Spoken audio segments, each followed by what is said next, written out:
Bonjour, je m'appelle Savis Fabre, j'ai une toute petite expérience dans l'arbitrage, arbitre international de hockey sur glace, arbitre national de handball, arbitre national en curling. Je suis également membre de la commission de discipline de la Fédération française des sports de glace, de hockey sur glace, membre de la commission de discipline de l'UNSS, membre de la commission nationale des jeunes officiels de l'UNSS toujours, et membre du COMEX de l'AFCAM national.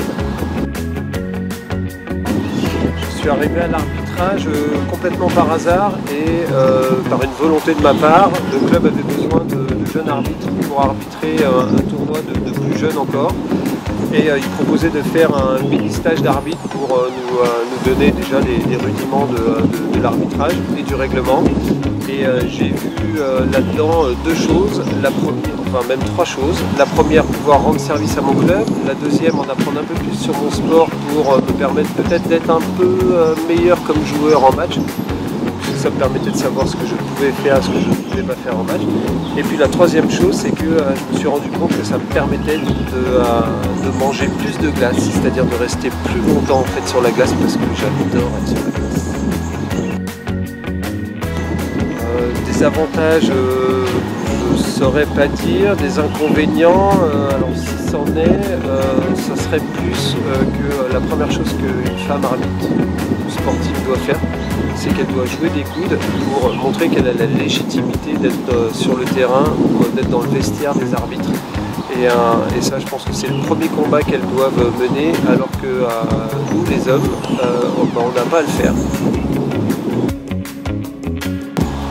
Je dirais les mêmes qualités que les hommes pour pouvoir arbitrer, forcément, toutes les qualités d'un arbitre.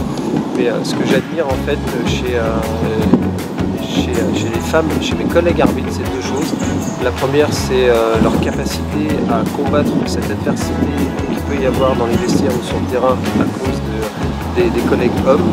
Et puis surtout, cette intelligence qu'elles ont à pouvoir être dans l'explication et pas être dans la confrontation avec les joueurs, comme nous on a l'habitude de faire.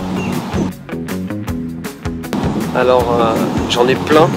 Mais là tout de suite il y en a deux qui me viennent en tête. La première, c'est que j'ai toujours l'habitude de dire à un coach ou à un joueur, quand il a tendance à s'énerver, de lui dire ça serait bien qu'il gère ses émotions. Sauf qu'un jour en match, j'ai dit ça à une coach d'équipe qui l'a très mal pris et qui a cru que c'était une réflexion sexiste, et elle est venue me voir à la fin du match pour me dire mais vous m'avez fait une réflexion sexiste, je ne peux pas accepter ça. Et j'ai dû essayer de prouver tant bien que mal que c'est le genre de réflexion que j'avais et que j'ai toujours, malheureusement, c'est peut-être un mauvais réflexe, mais que je dis à tous les joueurs, à tous les coachs, mais je le dis aussi aux joueuses et aux coachs féminines. Ça, c'est la première anecdote. Et la deuxième anecdote, c'est en tant que membre de la commission de discipline, j'ai entendu une fois les propos d'une collègue arbitre qui m'a dit qu'elle s'était fait envoyer balader très sévèrement et très sèchement par un joueur. Les propos ont été vraiment très sexistes. Et ce à quoi j'ai répondu à ma collègue, ça on ne peut pas laisser passer, il faut absolument sanctionner le joueur pour qu'il comprenne que ce genre de choses ne se fait pas.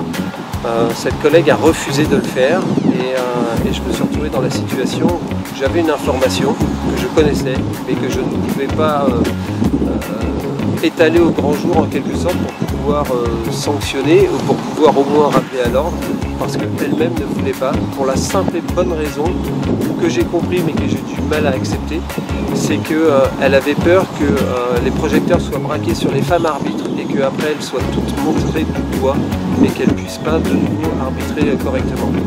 Il n'empêche que j'ai essayé de lui faire comprendre, mais elle n'a pas voulu, que c'était pas une femme ce jour-là, c'était une arbitre avec un maillot d'arbitre et on ne peut pas manquer de respect à une arbitre ou un arbitre. Voilà.